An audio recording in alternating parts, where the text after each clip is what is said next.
లక్ష్మీదేవిని లక్ష్మీదేవిని ఎలా పూజిస్తే కటాక్షం దక్కుతుంది అనేది ఇప్పుడు చూద్దాం. లక్ష్మీదేవి అంటే లక్ష్మీదేవి అమ్మవారు శుక్రవారం చూపుతాం. శుక్రవారం రోజు లక్ష్మీదేవిని పూజిస్తే అమ్మవారి కటాక్షం దక్కుతుంది.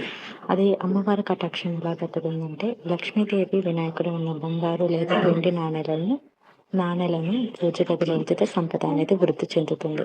అలాగే అంటే లక్ష్మీదేవి కానీ వినాయకుడు ఉన్న బంగారం ఉంటుంది కదా, ఆ బంగారం కానీ లేదా వెండి నాణెం కానీ అది పూజ గదిలో ఉంచండి. అది మనకి చాలా మంచి శుభం అనేది జరుగుతుంది. లేదా లక్ష్మీదేవి కటాక్షం పూజిస్తే ఇంకెలా కటాక్షం దక్కుతుందంటే, పూజ గదిలో నెమలి పింఛాన్ని ఉంచితే లక్ష్మీదేవి అనుగ్రహం లభించడమే కాకుండా ఇంటిలోని నెగిటివ్ శక్తి బయటకు పోయి పాజిటివ్ ప్రవేశిస్తుంది. ఎవరి ఇంట్లో అయితే నెగిటివ్ ఎనర్జీతో బాధపడుతున్నారో, అంటే అప్పులు బాధలు, ఇంట్లో సమస్యలు, ఆర్థిక ఇబ్బందులు ఎవరైతే పడుతున్నారో వాళ్ళ ఇంట్లో పూజ గదిలో నెమలి పింఛాన్ని కానీ ఉంచితే అమ్మవారి అనుగ్రహం అనేది ఖచ్చితంగా కలుగుతుంది. అలాగే తామర పువ్వుపై కూర్చున్న లక్ష్మీదేవిని తామర పుష్పాలతో పూజిస్తే లక్ష్మీ కటాక్షం కలిగి సకల శుభాలు జరుగుతాయి.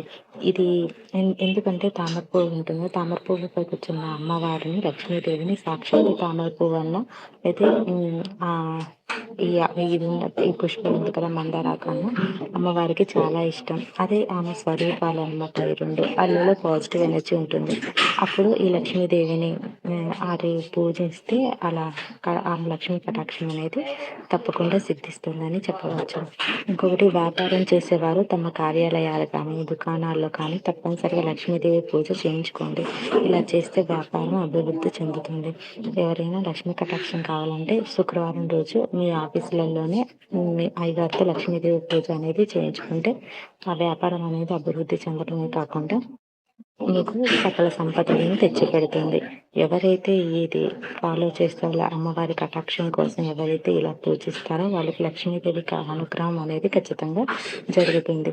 అమ్మవారిని కటాక్షం పొందాలంటే ముందు మనలోని దరిద్రం అనేది మన దగ్గర దరిద్ర దేవత కానీ దరిద్రం కానీ ఉంటే అమ్మవారు మన దగ్గరికి రాదు. అక్కడ ఉన్న చోట అలాంటి ప్రదేశాలు అమ్మవారు కాలు కూడా పెట్టదు. ఆమె చాలా నీట్గా శుభ్రమైన ప్రదేశాలలోనే అమ్మవారు నివసిస్తుంది. కాబట్టి మీరు ఆర్థికంగా అభివృద్ధి చెందాలన్నా, ఇంట్లో లక్ష్మీ సంపద కలగాలన్నా అమ్మవారిని ఇలా సిద్ధించండి. లక్ష్మీదేవి ఖచ్చితంగా మీ కృపకి మెచ్చి కటాక్షం అనేది సిద్ధించేలా చూస్తుంది. Sorry for background noise. ఈ వీడియో మీకు నచ్చినట్లయితే లైక్ చేయండి, షేర్ చేయండి, కామెంట్ చేయండి. ఇంకొకటి, మరిన్ని వీడియోస్ కోసం నా ఛానల్ని సబ్స్క్రైబ్ చేసుకోండి. Thank you for watching.